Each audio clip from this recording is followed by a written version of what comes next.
Listo, muchachos, a ver.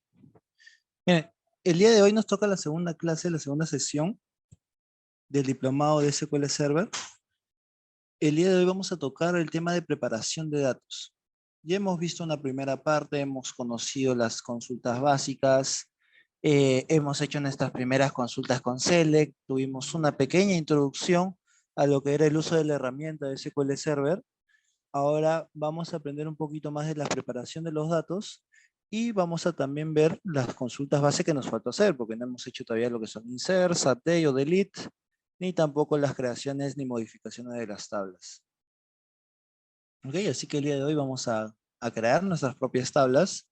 Vamos a aprender lo que son las llaves primarias y llaves foráneas, al igual que vamos a ver las otras cláusulas que nos faltaban, que eran el insertar, actualizar y eliminar datos.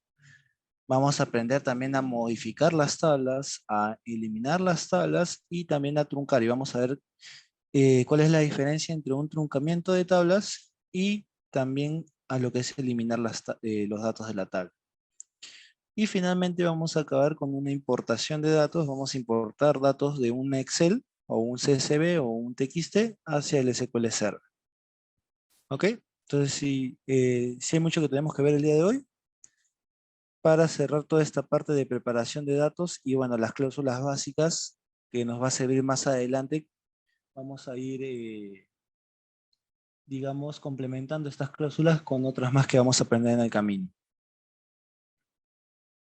¿Sí? Primero que nada, un pequeño repaso de la primera clase, cuando vimos la introducción a SQL Server. Aprendimos que SQL se dividía en tres partes, en los DMLs, TDLs y DCLs. DML, que es el Data Manipulation Language, que es el lenguaje de manipulación de datos, donde simplemente vamos a trabajar con la información, ¿no? Ahí teníamos las cláusulas select, insert, update y delete.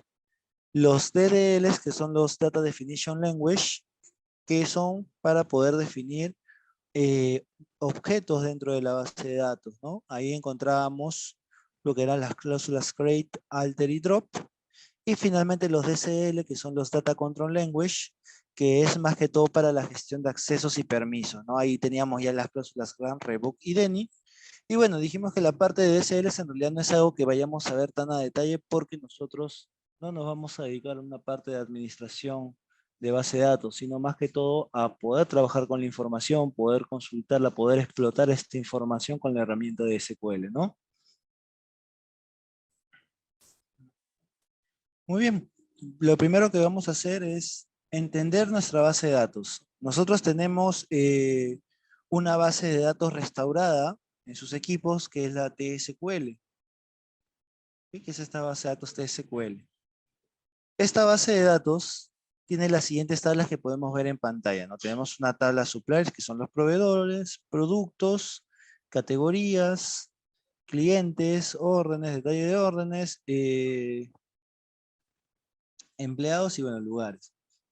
Podemos ver que estas tablas tienen diferentes relaciones. Ojo con esto, que esta parte de relaciones es muy importante, ¿ok?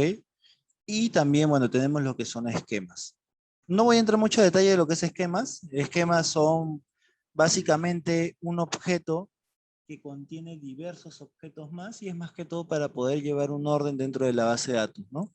Por ejemplo, acá estamos separando la parte de producción, que vendrían a ser los proveedores, los productos, las categorías, y la parte ya netamente del proceso comercial, ¿no? Que es donde están los clientes, las ventas, etc.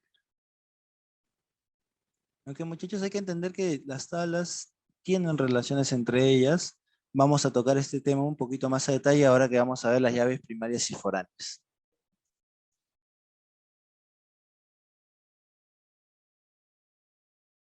¿Ok, muchachos? De ahí también, bueno, repasando, viendo, habíamos visto algunos tipos de datos, habíamos visto los tipos de datos numéricos, eh, que básicamente son numéricos enteros y decimales, los tipos de dato carácter, donde teníamos los tipos de datos como char y varchar, y también teníamos los tipos de datos de fecha y tiempo, ¿ok? Y también habíamos visto esta tabla con otros tipos de datos. Ok, chicos, básicamente, como pueden ver, esta es un repaso de todo lo que vimos en la primera sesión que tocamos a gran escala. Ahora vamos a ver más a detalle estos tipos de datos porque vamos a crear nuestras propias tablas.